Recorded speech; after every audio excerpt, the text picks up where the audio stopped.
Bukanlah hal yang baru ketika kita melihat pasangan remaja putra-putri di pinggir jalan, di restoran, di jembatan, atau di mana saja.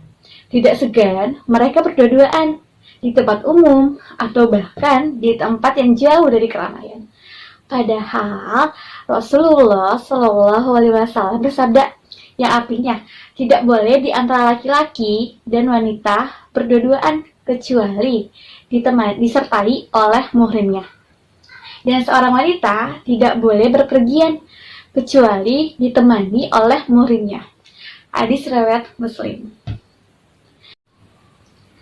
Bukan hanya para remaja saja yang melakukan demikian, karena orang dewasa pun banyak yang melakukannya.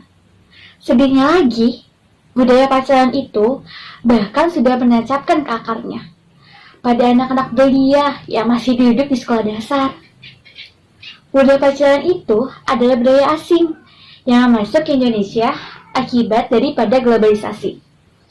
Karena filter yang kurang, akhirnya banyak yang ikut terjerumus dalam budaya tersebut. Padahal seharusnya kita sudah tahu bahwa pacaran tidak lain adalah perbuatan dosa yang ujungnya akan mendekati kepada zina yang merupakan dosa besar. Terkhusus bagi remaja yang sudah terjerumus dalam budaya pacaran tersebut, berikut adalah bahaya yang semestinya kalian dan orang tua kalian ketahui agar bisa meninggalkan perilaku tersebut. Dan bagi remaja yang tidak melakukannya, agar semakin berhati-hati agar tidak mudah terjerumus ke dalamnya. Yang pertama, mudah terjerumus ke dalam perzinahan. Seringkali remaja akan menyangkal bahwa mereka tidak akan melakukan hal-hal yang demikian. Mereka akan berpacaran yang sehat, katanya. Padahal tidak ada berpacaran yang sehat kecuali setelah menikah. Yang kedua, melemahkan iman. Sudah dari akarnya bahwa pacaran itu dosa. Setiap yang berbuat dosa, iblis yang menemaninya. Berbagai rayuan agar orang itu semakin terjerumus ke dalam dosa. Ketiga, mengajarkan kepada kemunafikan. Orang yang pacaran itu mengajarkan diri agar menjadi munafik. Berbohong ini itu hanya demi menyenangkan sang pacar, bahkan mengubar janji-janji yang tak bisa ditepati. Bahkan tak jarang aslinya hanya bualan semata. Keempat, mengurangi produktivitas dan minat belajar. Siapa bilang pacaran bisa meningkatkan semangat belajar? Justru sebaliknya, waktu yang seharusnya dimanfaatkan untuk belajar justru lebih banyak dihabiskan bersama pacar. Yang kelima, menjadikan hidup boros. Seringkali kita memberi ini itu kepada sang pacar. Bahkan lebih sering daripada kita memberi sesuatu kepada orang tua kita. Yang terakhir, pemicu tindakan kriminal. Di televisi, di koran-koran, di radio, banyak sekali berita di mana remaja membunuh remaja yang lainnya hanya karena mereka berebutan pacar. Astagfirullah. Rasulullah Shallallahu Alaihi Wasallam dalam sebuah hadis yang diriwayatkan oleh Abdullah bin Mas'ud, beliau memberi saran seperti berikut.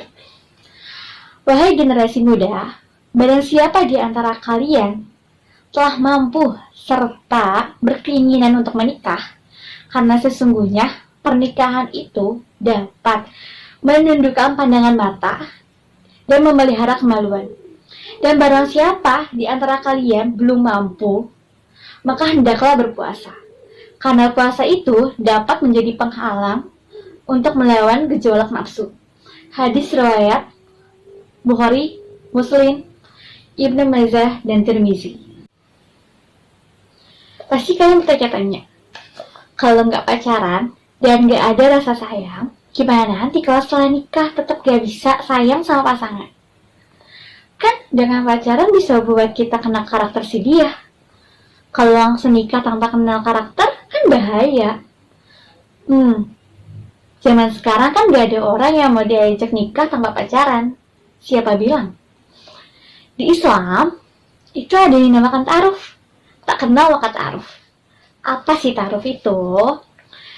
Secara bahasa, ta'aruf bermakna berkenalan atau saling mengenal. Berasal dari kata bahasa Arab, yaitu ta'arufah. Dalam konteks pernikahan, ta'aruf adalah upaya untuk mengenal calon pasangan sebelum menikah. Ta'aruf yang dianjurkan dalam Islam tentu harus berada dalam koridor syariat. Tapi zaman sekarang, entah karena sengaja atau tidak tahu, banyak yang menggunakan kata ta'aruf untuk menggantikan kata pacaran. Padahal ta'aruf dan pacaran itu beda loh. Apa sih perbedaan ta'aruf dan pacaran? Pertama, ta'aruf itu bagi yang siap menikah. Jadi, kalau cuma main-main, gak serius-serius amat, gak usah deh yang namanya ta'aruf itu. Yang kedua, ta'aruf itu bukan bertujuan untuk kefat. Memang udah bener-bener serius banget buat nikah. Yang kayak pertama tadi, kalau cuma main-main, ya nggak usah.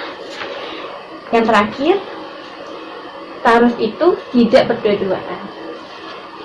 Aku kan gak ta'arufan, jadi gak apa-apa dong kalau kondangan berdua. It's sama aja dong, gak boleh ya. Terus apa sih tata cara buat ta'aruf itu? Tata cara ta'aruf itu ada 6. Yang pertama, perkenalan. Bisa melalui berbagai cara yang melibatkan kedua belah pihak, baik pihak laki-laki maupun pihak perempuan. Tentunya dalam batasan-batasan yang diperbolehkan menurut agama Islam, seperti tidak berhalwat, berdua-duaan, atau ikhtilat, campur baur dengan yang bukan mahram.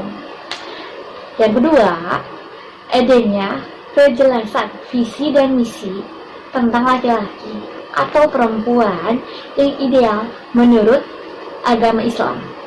Yang ketiga, melibatkan orang tua atau wali agar bisa mengarahkan pada pilihan yang tepat. Yang keempat, pilihan didasarkan pada alasan yang logis dan ketertarikan dua-duanya harus berperan secara seimbang. Dan yang terakhir, bila ada kebimbangan bisa diselesaikan dengan cara konsultasi atau sholat istikharah. Jadi yuk sudahi atau halalkan. Sekian penjelasan dari saya. Mohon maaf bila adanya kekurangan, karena kesempurnaan yang milik Allah. Dan terima kasih karena sudah menonton video ini.